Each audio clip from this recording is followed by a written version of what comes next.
Hey guys, it's Cece, and today my video is addressed directly to Hollywood. The time has come to make more stories, to make more movies, to make more shows about queer human beings, and I have a lot of suggestions for things that should be adapted first. Look, I know you think that we have plenty of queer cinema. I know that all of the indie stuff about queer women cheating on each other, sleeping with men, dying. I know you think that's enough. Shockingly, it isn't. Thank you for making some sad mainstream movies about gay men as well. I'm sure they appreciate it a lot. But like, maybe it's time to push beyond the sad queer narrative, and maybe it's time to push beyond just leaving indie studios to tell the stories of queer people, because as great as those couple are, you know, they're not that easily accessible. Just take a look at Love, Simon. Look how well that movie did this year, and look at how much good it did. So if you take Love, Simon and decide to roll with that trend,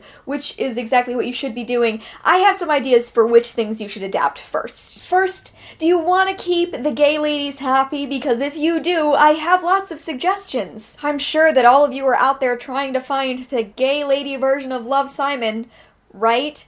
It's not like you would just make a rom-com about gay guys and then only make movies about gay guys from now on, right?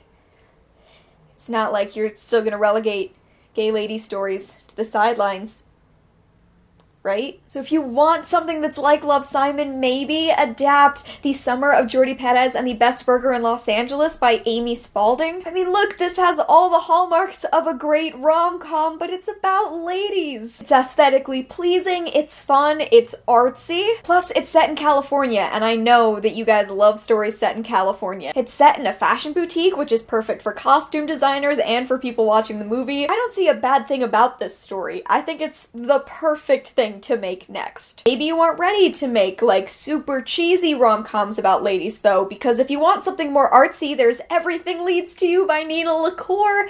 This would be the perfect artsy film. Plus, it's a movie about making movies, and I think we know from La La Land that that's also a thing y'all are into. It's got mystery, romance, so much beautiful writing to draw on, and it would be an artsy lesbian film that doesn't end with one of the lesbians dying, and that would really be something incredible to see for once. And don't think I'm forgetting about people who want to make TV shows, because I have lots of ideas for those too. I think we know from a lot of experience that audiences react well to retellings, so why not a TV series, a mini-series of Peter Darling by Austin Chant? First of all, I know that everyone loves Peter Pan retellings because we've had about 1 billion of them, so don't try to tell me that people don't want more things set in Neverland, because that has never stopped you before. But the story gets to get to the depth of the darkness of Neverland. It gives Peter Pan a more engaging story than has been given to him in a few years. It features a more complex Captain Hook and a lot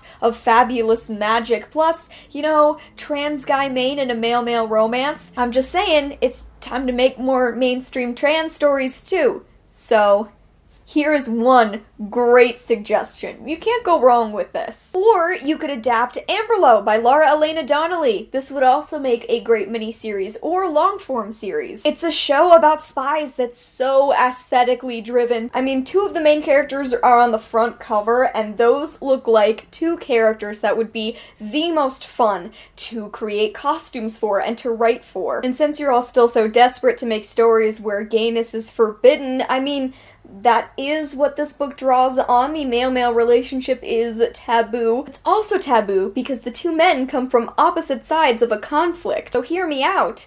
There is nuance to the forbidden aspect of a gay relationship. I know it's out there.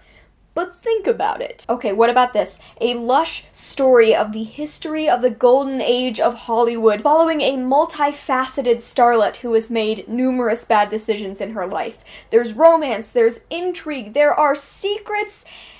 You know, see how great this sounds? That's because you should adapt The 7 Husbands of Evelyn Hugo by Taylor Jenkins Reid. This book has decades to draw on, and it would be a great series because you could make every single episode one of the husbands that Evelyn is talking about. However, if you take my idea and run with what is going to be an incredible adaptation, don't you dare not cast a Cuban actress to play Evelyn. Don't try that with me, guys. I feel like FX or HBO would do a pretty magnificent job with making this miniseries, so if you guys are looking for new ideas, I have one right here. What about maybe an animated series, since it seems like more and more we're letting queer people into those stories? If you are looking to make an animated series, think about Not Your Sidekick by C.B. Lee. This is a story about superheroes. Very in, so it's relevant. It's funny and quirky and follows a lovable collection of main characters. Plus, all of the main characters are queer people of color, so, I mean, I personally see that as a great, great idea. Netflix, you're out here, you're funding everything. Fund this. There are so many queer stories out here that deserve adaptations. Instead of yet another Narnia reboot, maybe try making Every Heart a Doorway by Seanan McGuire. Mine new stories that explore some of the same ideas but in new and different ways, plus stories that feature ace main characters and trans main characters. Find a way to create the beautiful gardens of Wild Beauty by Anna Marie McLemore. Make your huge blockbuster with The Abyss Surrounds Us by Emily Skrutsky or her book Whole Metal Girls. Both would be perfect choices for a great popcorn movie. You could finish that A Darker Shade of Magic adaptation that people have been talking about for a while. I mean, this thing would be absolutely visually stunning while also including a bunch of queer characters. You could also finish making Aristotle and Dante by Benjamin Elire Sanz. I mean, this has been in the works for a while. I would love to see a coming-of-age story about two gay Mexican-American teens. You want Magic and Princesses? Of Fire and Stars by Audrey Colthurst is right there. Maybe you want fantasy, but high fantasy is a little too magical. Try Spellbook of the Lost and Found by Moira Fowley Doyle. Looking for artsy with a hint of weird? Maybe We Are the Ants by Sean David Hutchinson, which explores mental illness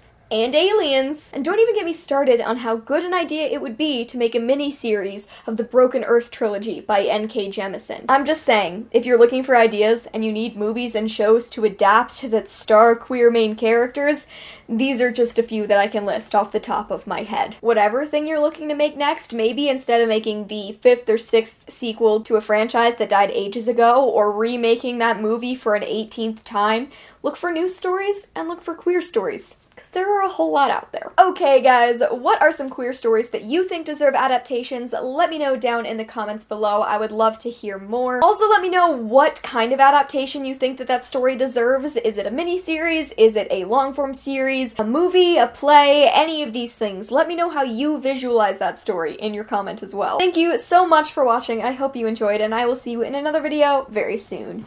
Bye!